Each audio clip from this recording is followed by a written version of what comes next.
Hey everyone, this is Lions Den with another news and commentary. First, before I do this video, I'm going to give a shout out to Atlanta Black Star. I love their articles. I'm going to do more news about doing Atlanta Black Star because those are some stories that will not show you in the mainstream media or social media. Let's do it. Now, this article is really disturbing.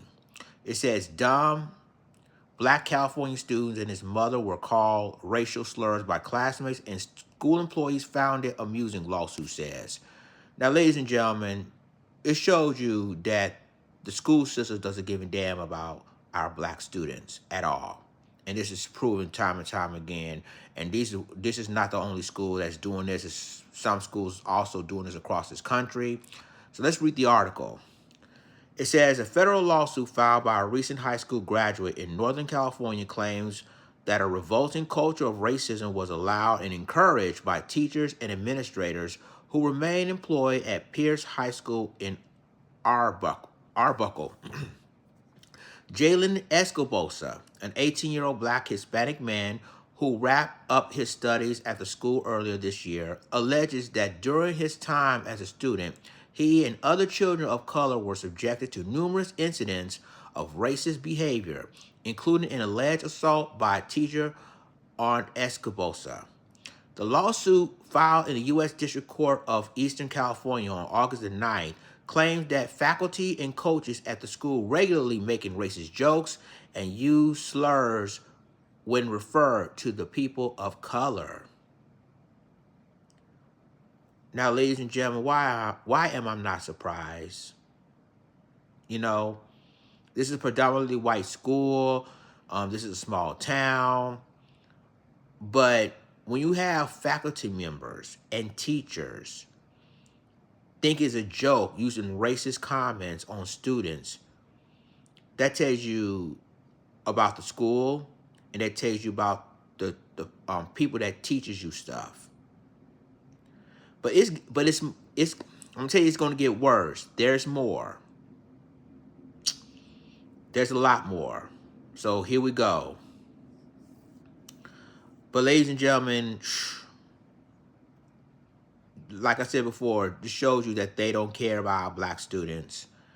And it took this young man that graduated from high school to basically file a lawsuit against this school and against, guess what the principal knew about this. Obviously, not just the principal, but faculty members, everybody knew about their racist comments and racist attacks against them. And they didn't do anything about it. Ain't that sad? That's really sad. So it continues to say is the lawsuit claims Pierce High School violated Title 4 of the Civil Rights Act by maintaining a racially hostile educational environment and by intentional discrimination by denying the benefits of a public education. The 30-page legal action obtained by Atlanta Black Star further claims First Amendment retaliation violation of the Equal Protection Clause of the 14th Amendment and negligent supervision, training, hiring, and retention. Escobosa seeking civil penalties, punitive damages, and coverage for attorney and litigation costs while asking for a trial by jury. Although no specific amount has been specified, attorney Brad Gage said he believes Escobosa could be awarded several $1 million, rightfully so. Lawsuits generally just say, according to proof, but obviously when you have a situation of a youngster and now a young man who has been subjected to physical assault from a teacher and all kinds of terrible statements from teachers because of his race, that's going to have an impact on him for the rest of his life, Gage says. Truthfully, he's absolutely right. See, you're dealing with a culture when it comes to teachers, principals, and faculty members that want to attack you and call you racial slurs and call you all types of using racial stereotypes through the school and think it was a joke, think it was funny. which is not. And I told you, I hope that Escobosa will get everything from them. I hope they basically not only sue the school but sue the state. Let's continue. That's the kind of stigma and trauma that he might not be able to overcome. I think it's the kind of case that is worth millions and millions and millions of dollars.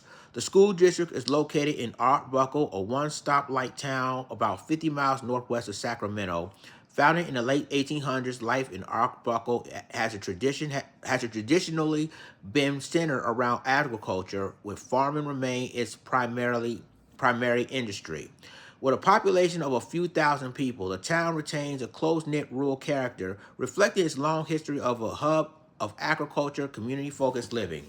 It's the kind of place where old-fashioned attitudes about race might easily clash with evolving values of most more progressive America. In the suit, Escobosa alleges that during his 4 years at Pierce High School, there were only 3 black students, while the majority of the students' body and staff were white or Latino. School staff allegedly allowed similar appalling behavior among white students, with some reportedly using the slur "in berries" to refer to watermelons, the lawsuit claims. White students also allegedly called Hispanic students who ate the school lunch broke ass beans.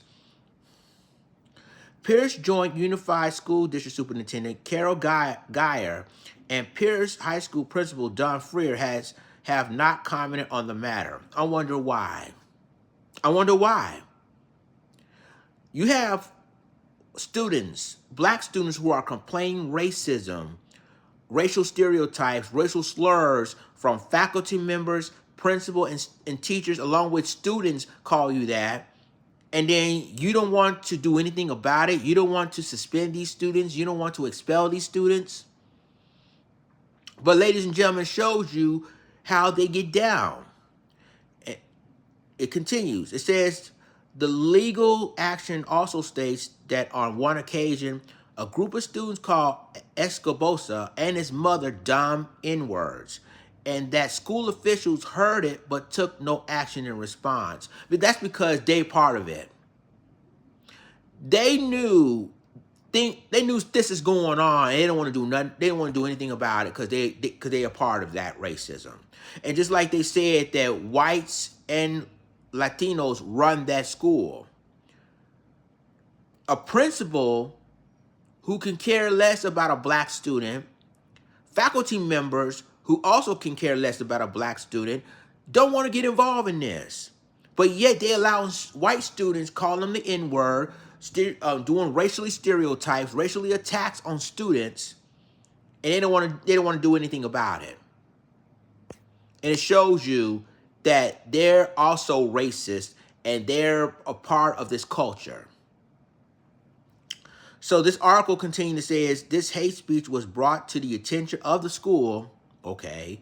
The school's response was that they would have a talk with students, but the issue continues, the lawsuit states.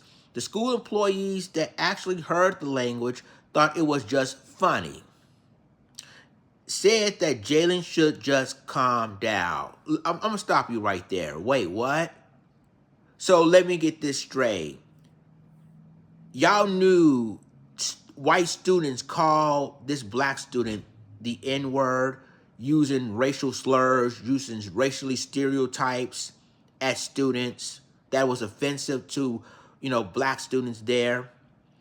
And Jalen was so angry about it, he's speaking out and is saying it's offensive. You had the audacity to saying calm down. Okay. It says Jalen and his father claims they reported several instances of discriminatory behavior to Pierce officials, including the superintendent and principal, but that the school didn't fully investigate and failed to take any meaningful action despite confirming many of the allegations. No student were punished or disciplined for a racially hostile environment, the lawsuit states. The action also claims that during the 2021-2022 school year, Scott Burnham, a social science teacher at a Pierce, assaulted then 16-year-old Escobosa by slamming his head into a desk, leaving him bloody. So you mean to tell me you can't do anything about it? The student is bloody because a teacher slammed that little boy in the desk. This guy need to be charged and fired. Okay. It says following the incident, Burnham allegedly approached Escobosa in a hallway, offered compensation for his injuries, and apparent attempt to silence him, which means he tried to bribe the kid. Okay. The lawsuit alleges that Burnham calls Escobosa's father and admitted things got out of control. Escobosa's father then called the principal about the incident, but no action was ever taken, according to the lawsuit. Meanwhile, Burnham begged and pleaded with the family not to report the alleged assault to the police, according to Escobosa's attorney, Brad Gage. So, you see what they're trying to do now? They knew they were wrong on this, so what they do is they try to bribe the kid, right? They try to bribe Espinosa by, okay, I'll give you some money to keep quiet, don't say nothing, and thinking that you can just get away with stuff. And then they're afraid, don't call the police, don't call the police. See, if you really didn't do anything wrong, why did you try to bribe this kid, and why did you tell the parents not to call the police if y'all didn't do anything wrong? Okay. It is sad, ladies and gentlemen. So, to me, and I'm just being honest, that Escobosa and his family needed basically try to get millions and millions and millions of dollars off of this. And then they said that they tried to confront him and talk to the superintendent and the principal. They didn't do nothing about it.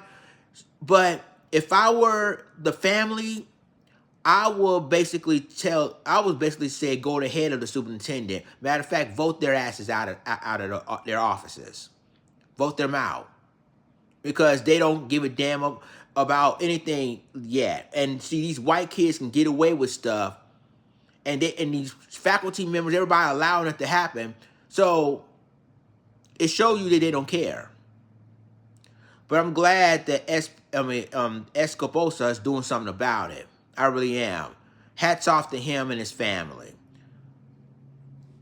But at the end of the day, yeah, this teacher, Scott Burnham, need to go to jail. He need to go to jail. Because he basically, at that time, assaulting a minor. He needs to be reprimanded, fired, and arrested. But again, they're protecting each other. They're always protecting each other. You know, it's a complexion for protection. Yeah, that's that. So again, and then why you, and if you didn't do anything wrong, why did you beg and pleaded, you know, his family not to call the police if you knew you didn't do anything wrong? That tells you right there that they want to bribe the family and hush up the kid for not talking. So it says it's a small town. I think initially one was not made, Gage said, according to Appeal Democrat, the local newspaper in Colusa County. A year ago, in August of 2023, Burnham reportedly used a racial slur in class targeting another black student. Despite both incidents, Burnham continues to teach at Pierce High School without facing any disciplinary action, the lawsuit states. In a separate incident, John Allen, a math and science teacher, allegedly racially profiled and harassed Escobosa by repeatedly calling him hoodlum for wearing a hoodie. The lawsuit claims that initially instructing Escobosa to take off your hoodie, hoodlum, Allen continued to use the terms 3 more times despite Escobosa's repeatedly requests to be addressed by his name.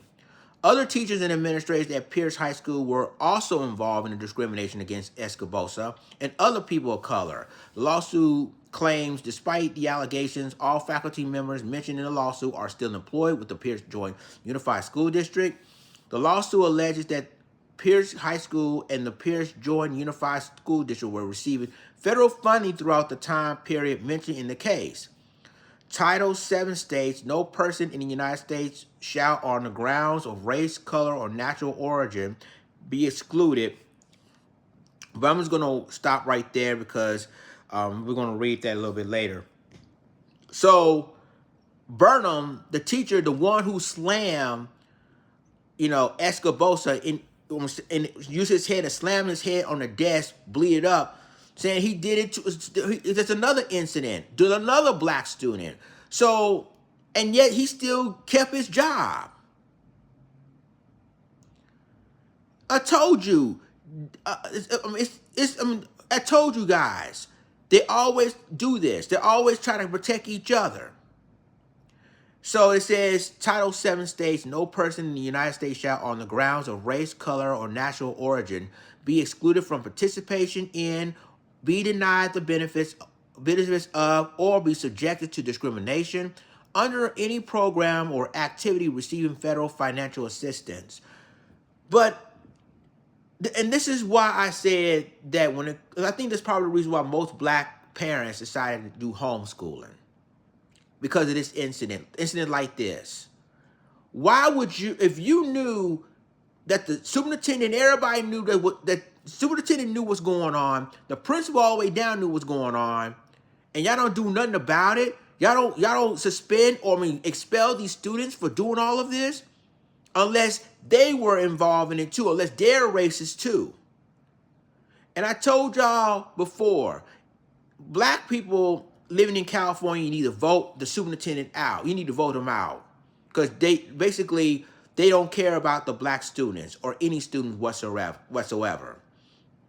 And it took Escobosa, graduated first at 18 to finally file a lawsuit against the school district for all of this. And rightfully so.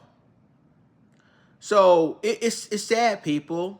It is really, really sad. And the Fed's still sending them financial assistance, even though they're doing this. Even though what they're doing is illegal, they still sending money for them. Unbelievable. So, there's the conclusion of this article. We'll talk about that in a second. But ladies and gentlemen, yeah, they basically... They need to fire all of them. So, to the final article, this is the final article.